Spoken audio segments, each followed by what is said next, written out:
What's up, guys? It's Joe the Pro here, back at it again with another vlog. So today's video is going to be a little bit different. Today, we are talking about this. The garage door opener. So today what we're going to be talking about is why your garage door opener won't close. So it's simple in some cases, and in some cases it's really not. So the opener we're talking about here is a Chamberlain LiftMaster MyQ, half horsepower. So, anyways, first reason that might not close, this is the most occurring reason, is because of the safety sensors that are down here on the track. There's two different ones. This is the one that's sending the single. It's a green light. This one's actually kind of weird. See the? No, that's actually not. All right. So that's the one that sends the beam. This is the one that receives it. So as you can see, that's amber light. See, if I move it, it won't go off because it receives the beam sent by this one over here. So the way you'll be able to tell if it's something with the sensors. So here, I'll mess this one up real quick. So the way you'll be able to tell is if you see that green light isn't lit up right there, that means it's the safety sensor. So, yeah, let me fix this real quick. I don't know if I can do it one-handed, but I guess it'll just be temporary. Alright. So, a couple of reasons that the safety sensors might not work is because A, something might be in the way, or also that it could have gotten hit by something, and it could be like pointing like how I just did. It could be pointing in another direction. Or sometimes this wire, if you have shovels and stuff by one of them, this wire can break really easily. So sometimes that happens if you store stuff near these sensors, because they can break very easily. I haven't had it happen here before, but as you can see, I do store shovels and stuff and pointy stuff near the sensor. So just be careful not to snip that wire, because it's kind of a pain in the butt to get back working.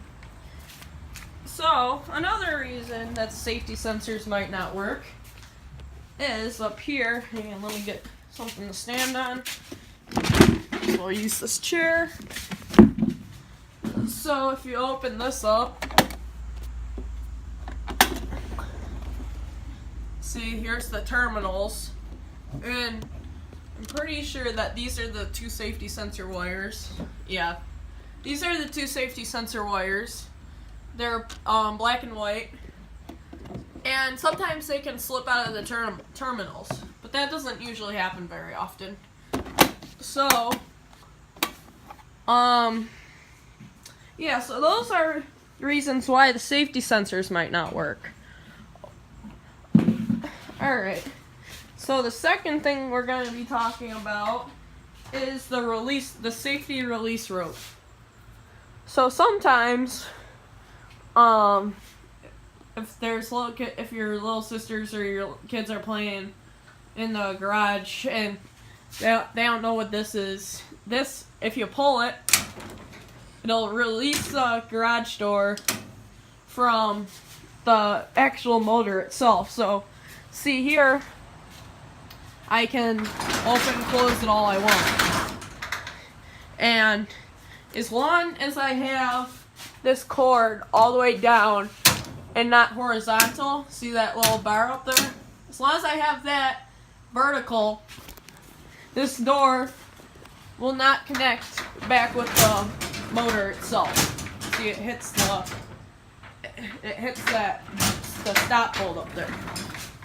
So, if this is the case, to reconnect it, you can either make sure you pull it towards the opener to make sure it is engaged to reconnect.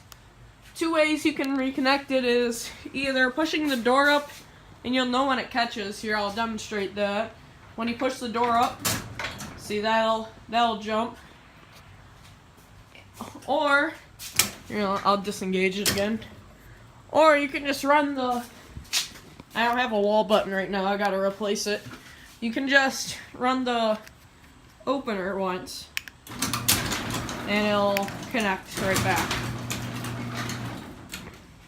Alright, so that's pretty much a safety release rope situation. It's pretty easy. So the third reason why the garage may not go down, or in this case, it might not come up either. Here, let me shut it so I can show you. Hang on, just 1 minute.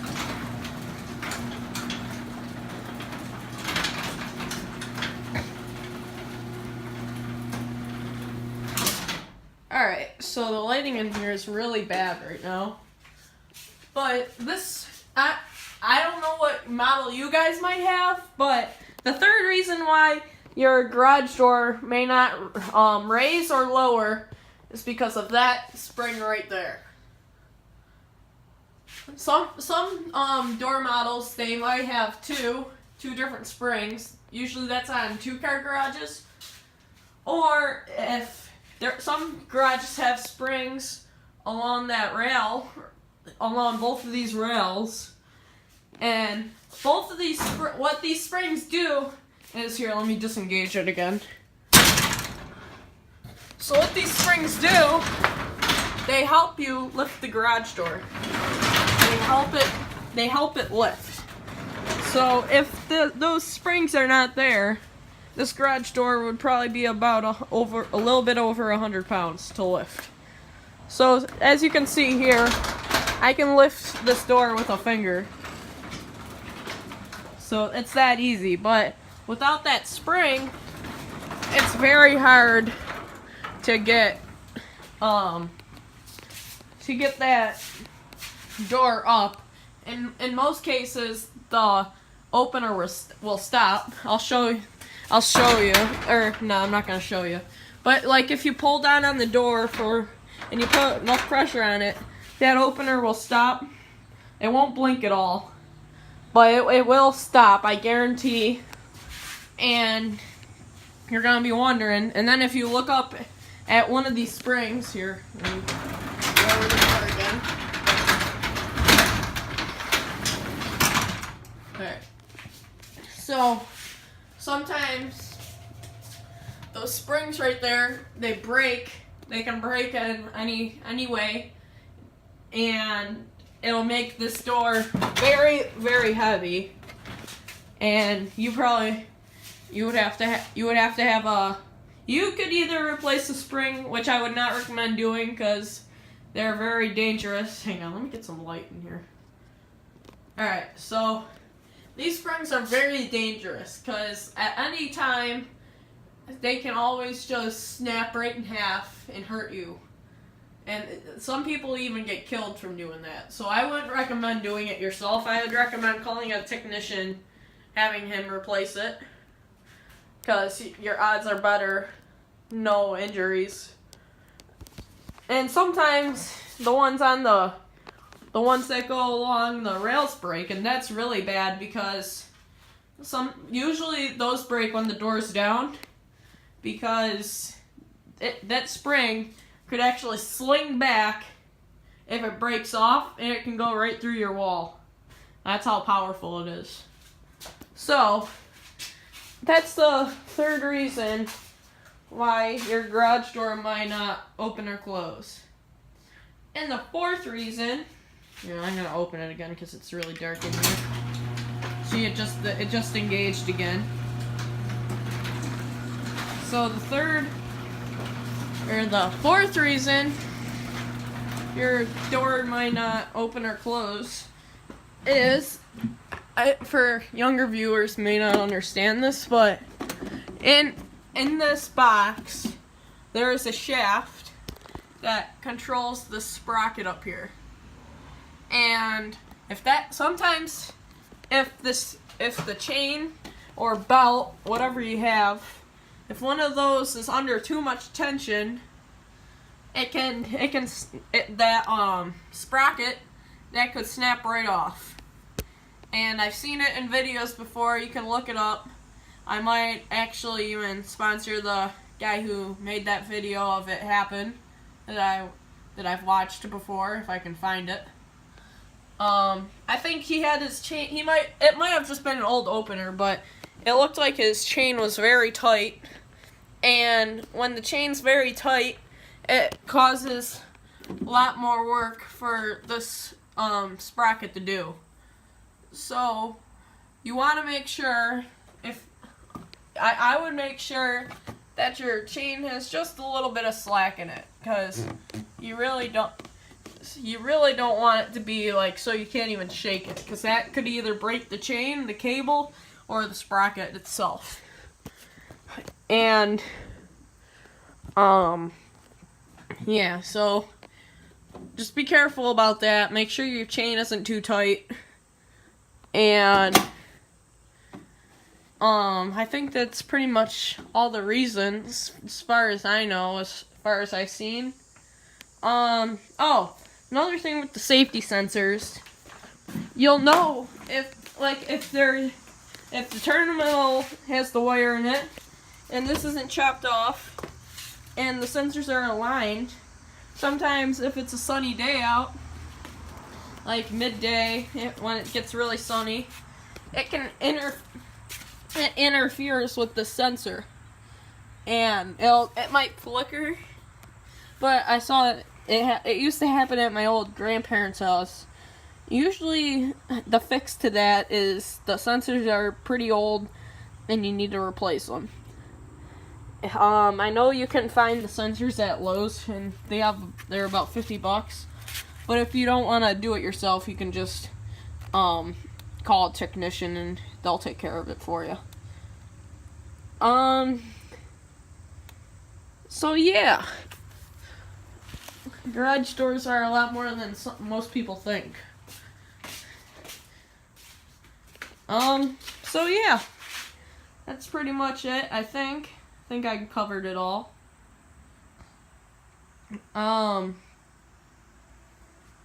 So yeah, if you guys want to see more videos like this one, hit a like on this video and hit the subscribe button, turn on notifications.